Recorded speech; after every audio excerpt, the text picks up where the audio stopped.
Baik, selamat malam Ibu dosen dan selamat malam teman-teman semua. Kami dari kelompok 7 akan membawakan presentasi tentang pelaporan keuangan internasional. Sebelumnya, kami di sini akan memperkenalkan nama kelompok kami terlebih dahulu. Saya, Made Ayu Aprilia Wulandari, absen 12. Saya Ibu Agus Dwi Sumantara, absen 7. Perkenalkan, nama saya Nikoma Septiawati, absen 21. Perkenalkan, nama saya Nilu Putri Desiantari, absen 23. Presentasi pertama dibawakan oleh teman saya, Agus Sumantara. Pelaporan keuangan internasional. Yang pertama, analisis laporan keuangan internasional komparatif.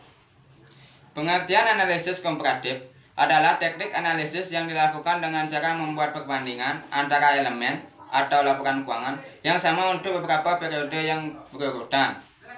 Yang kedua, tujuan analisis komparatif adalah untuk memperoleh gambaran tentang arah dan kecenderungan tentang perubahan yang mungkin akan terjadi pada setiap elemen laporan keuangan di masa yang akan datang. Informasi hasil analisis komparatif bermanfaat untuk memprediksi kemungkinan yang akan terjadi pada setiap elemen laporan keuangan yang akan datang. Yang kedua, ada tren pengungkapan internasional.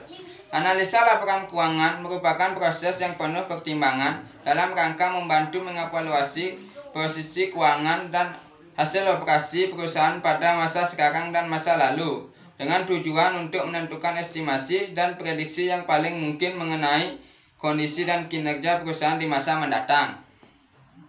Tujuan analisis keuangan adalah untuk mengevaluasi kinerja perusahaan pada masa kini dan masa lalu, untuk menilai apakah kinerjanya dapat dipertahankan. Terdapat dua alat penting dalam melakukan analisis, yaitu analisis rasio dan analisis arus kas. Analisis rasio. Analisis ini mencakup perbandingan rasio antara satu perusahaan dengan perusahaan yang lain dalam industri yang sama. Perbandingan rasio suatu perusahaan dengan waktu atau dengan periode fiskal yang lain, dan ada perbandingan rasio terhadap beberapa acuan yang baku. Analisis arus kas. Analisis ini berfokus pada laporan arus kas yang memberikan informasi mengenai arus kas masuk dan keluar perusahaan yang diklasifikasikan menjadi aktivitas operasi, investasi, dan pendanaan, serta pengungkapan mengenai aktivitas investasi dan pendanaan non-kas secara periodik. Misalkan, apakah perusahaan telah menghasilkan arus kas positif dari operasinya. Selanjutnya akan dilanjutkan oleh teman saya, Ayu Aprilia. Baik, materi selanjutnya ada peluang dan tantangan dalam analisis lintas batas. Analisis keuangan lintas batas mencakup berbagai wilayah yurisdiksi. Sejumlah negara memiliki perbedaan yang sangat besar dalam praktek akuntansi, kualitas pengungkapan, sistem hukum dan undang-undang, sifat dan ruang lingkup, resiko usaha, dan cara untuk menjalankan usaha. Analisis dan penilaian keuangan internasional ditandai dengan banyak kontradiksi. Di satu sisi, begitu cepatnya proses harmonisasi standar akuntansi telah mengarah pada semakin meningkatnya daya banding informasi keuangan di seluruh dunia. Terlepas dari kontradiksi yang masih terus berlanjut, hambatan untuk analisis dan penilaian keuangan internasional semakin menurun dan pandangan pada analisis secara umum masih positif. Globalisasi pasar modal, kemajuan dalam teknologi informasi, dan kompetensi antar pemerintah internasional, bursa efek, dan perusahaan-perusahaan untuk menarik investor dalam kegiatan perdagangan yang meningkat masih terus berlanjut. Selanjutnya ada kerangka dasar analisis usaha. Kerangka dasar terdiri dari 4 tahap analisis. Yang pertama, analisis strategi usaha internasional. Analisis strategi usaha merupakan langkah penting dalam analisis laporan keuangan. Analisis ini memberikan pemahaman kualitatif atas perusahaan dan para pesaingnya terkait dengan lingkungan ekonominya.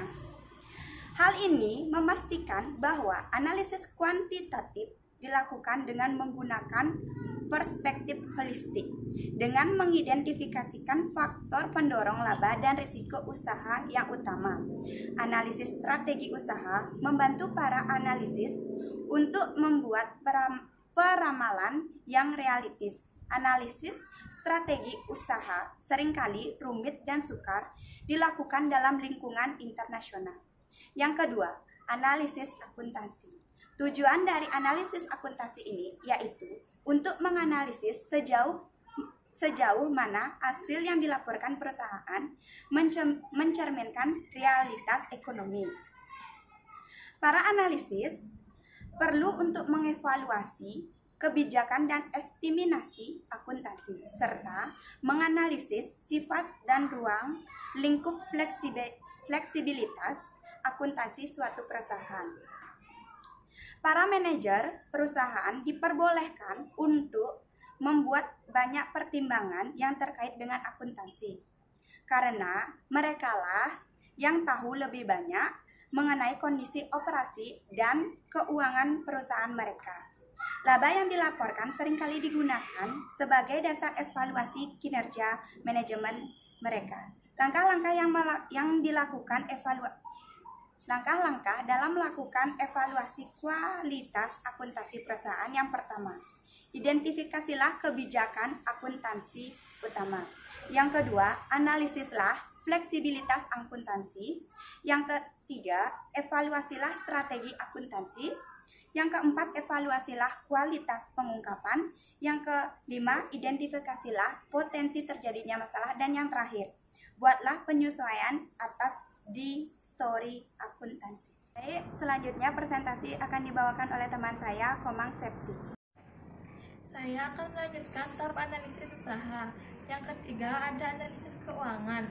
Diperlukan karena adanya kecenderungan meningkatnya investasi internasional dan dilakukan dengan maksud agar data keuangan dapat dibandingkan.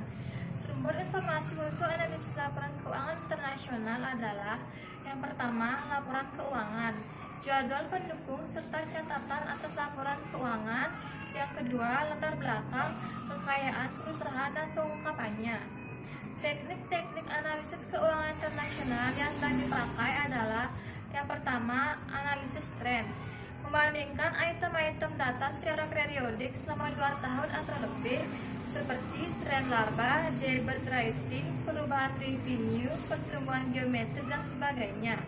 Yang kedua ada analisis rasio, membandingkan item satu dengan item yang lain laporan keuangan dengan tujuan memperoleh pemahaman yang sama tentang profitabilitas perusahaan, leverage, likuiditas, dan efisiensi. Ada analisis prospektif.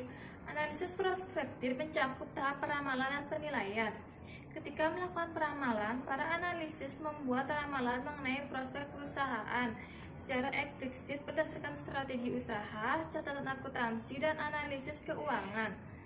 Para pakar dalam penilaian internasional memberikan peringatan berikut ini kepada mereka yang melakukan analisis prospektif internasional, yaitu setiap aturan yang telah Anda pelajari di negara asal Anda menjadi tidak berlaku di luar negeri.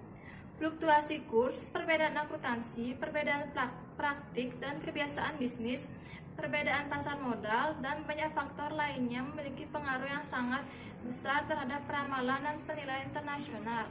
Selanjutnya akan dilanjutkan oleh teman saya, Desi. Selanjutnya ada kesulitan dan kelemahan dalam analisis laporan keuangan internasional.